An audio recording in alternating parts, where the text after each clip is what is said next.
everybody, welcome back. This is a new update, fresh update coming to you right now.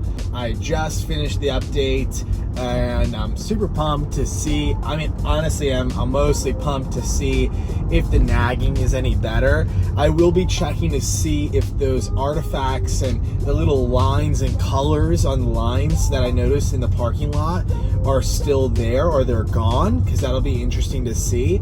But this latest update's supposed to be pretty great as far as some hidden changes. I was looking at notateslaapp.com and they posted about some undocumented changes that have taken place on this latest update, and it may apply to you, so that might be great for you to know about. So stick around, we're going to talk about this as we're driving the car. So let's talk about it and jump into this thing. All right, everybody, you're joining me now in the car. We're driving, we're moving. This is the latest update. This is .8, so this is the latest one that is available to everybody, unless obviously you are an employee of Tesla or something like that. Usually they get access to some updates that we don't yet. You know, we're right here already on the highway. I'm gonna just kick on the cruise control and the autopilot, and let's see if autopilot is functioning as an autopilot or it's an auto nagging system. So we're gonna kick it on here in a second, and let's just see, because last time we kicked it on and as soon as we kicked it on, it started beeping. So let's do it. All right, no beeping yet. Okay, this is good. However, like you remember, oh, there it is. Look at that. Pay attention to the road. And not even a blue slow blink or anything first. It went straight into beeping at me. Please pay attention to the road. That's crazy. So can confirm here right off the bat, the nagging is not any better on this latest update, unfortunately. I was doing a bit more research on this change, and unfortunately it is a government law change where they feel as though the vehicle on Teslas was not doing enough to track the awareness of the driver. But in this scenario, I was still fully aware. If anything, I had my head on a swivel, checking my blind spots, just making sure that I was aware of the road. I was paying attention more than most drivers on the road, and yet still it had an issue with me. We're gonna just continue this drive, see how this is going, but just to jump into that kind of conversation, there it is. Okay, this is fine. Apply slight turning force to the steering wheel. I'm totally cool with that, but for it to go from nothing to beeping, that seems pretty odd to me, considering that I was fully paying attention to the road.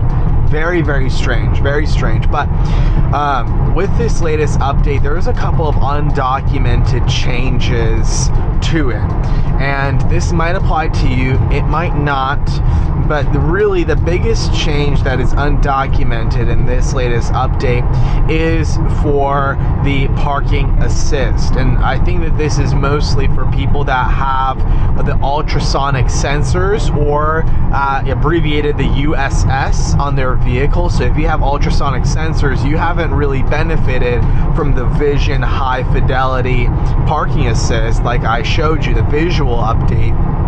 However, in this latest update, what's great, and again, just apply slight turning force to the steering wheel. I just want to know, my hand is on the steering wheel. I will apply the slight turning force, and there we go. But when it comes to this update, this undocumented change, what's really interesting, the car is phantom braking for no reason. Man, just completely slammed on the brakes there, slowed down like crazy for no reason. That's wild. That is wild. And then also slow blinked at me in blue. Fantastic. See, this is the other thing that bothers me. When you're on the highway and there's merging lanes, there's no way to actually set which lane you want the vehicle to prioritize. And so what you find is that the car starts hunting for the perfect center of this wide lane, instead of intuitively knowing, man, I'm on the freeway, this lane just ended, it should probably just stay hugging the left side lane. We'll see it here again. It'll start hunting all of a sudden. Oh, right now it's not, because oh, there it is, hunting around, and it's just not very smooth in this lane. So they kind of are incentivizing people to hog the fast lane.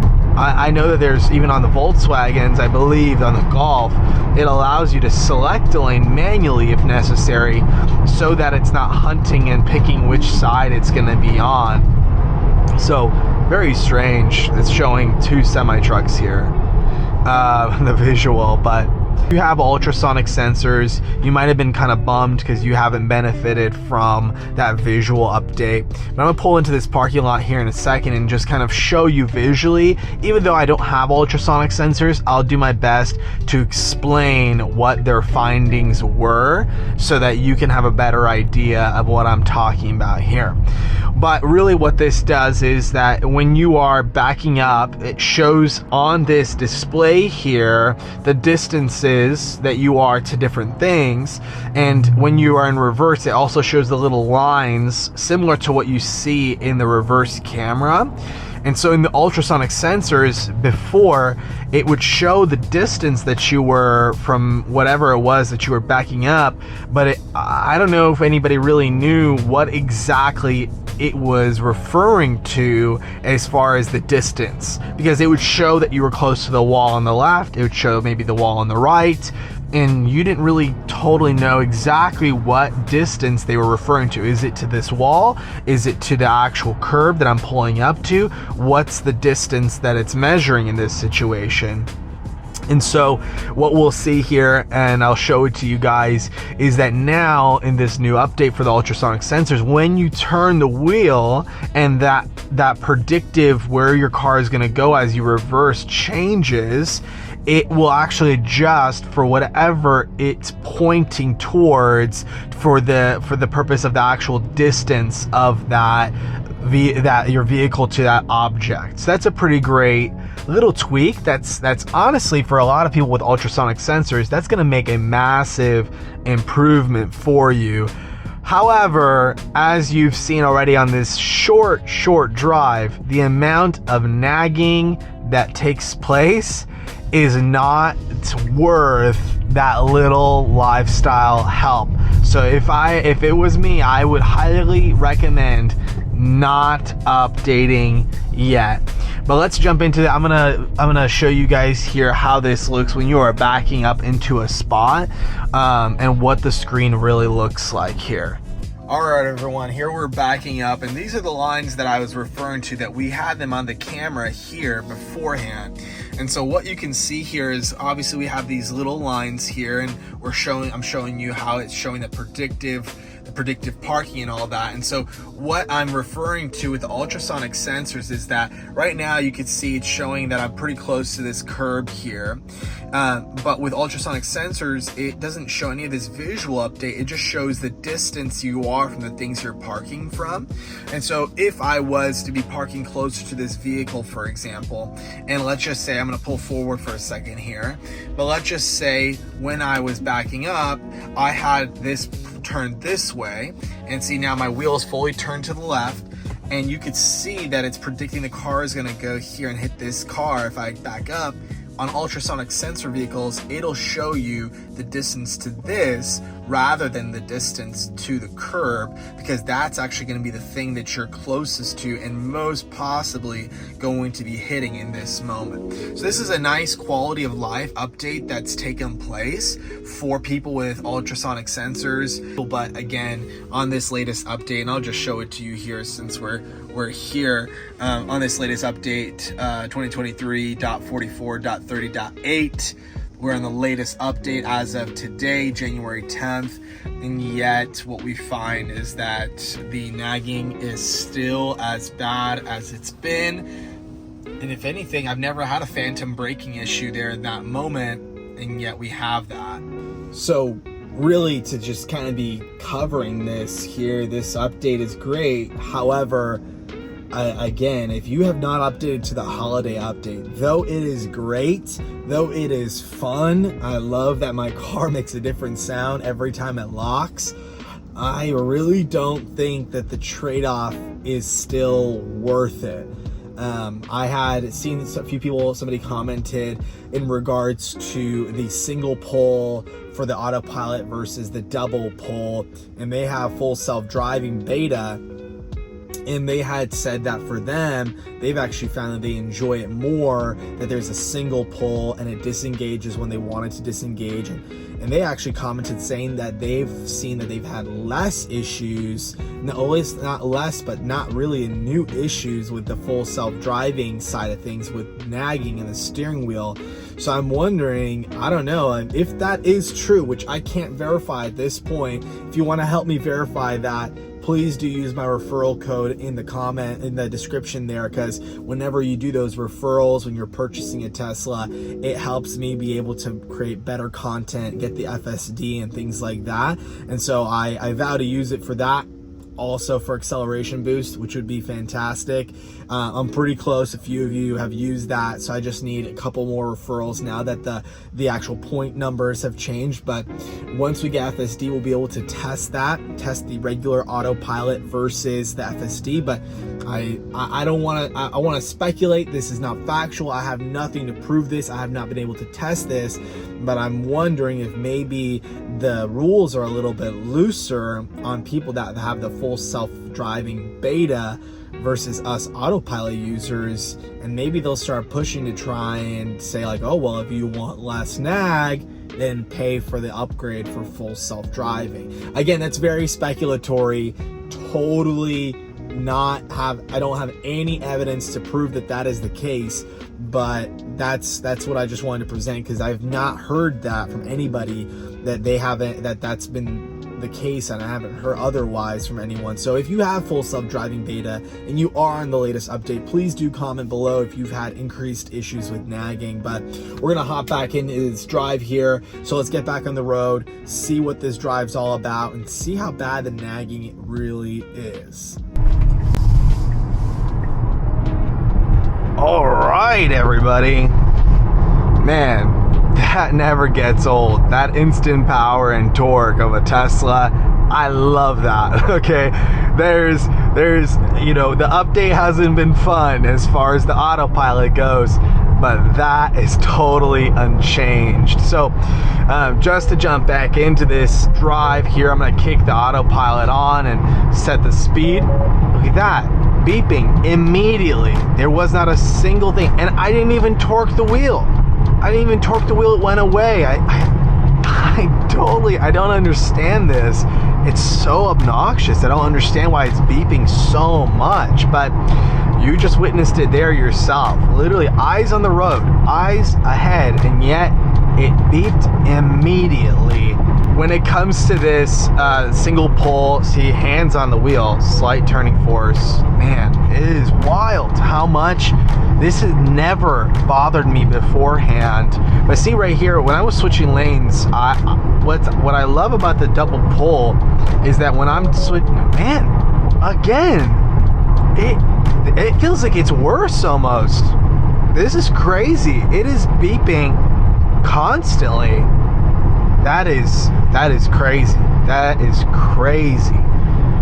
Anyway, like I was saying, with the single pole versus double pole, my entire argument, it's not that I don't like the single pole, it's not that I want it to always still have the traffic aware cruise control. What I'm communicating is simply that we as the consumer should at least have some customization when it comes to the single pole versus the two pole, because when I'm doing the double pole, I have that traffic aware cruise control still available to me, which I love for switching lanes. Obviously, if you have full self-driving, that's not an issue for you, because you just signal on your car and it'll switch lanes for you. I mean, you don't even need to signal. The car just will know intuitively time to switch lanes, and it'll just go ahead and switch lanes for you, which I would love to be able to have.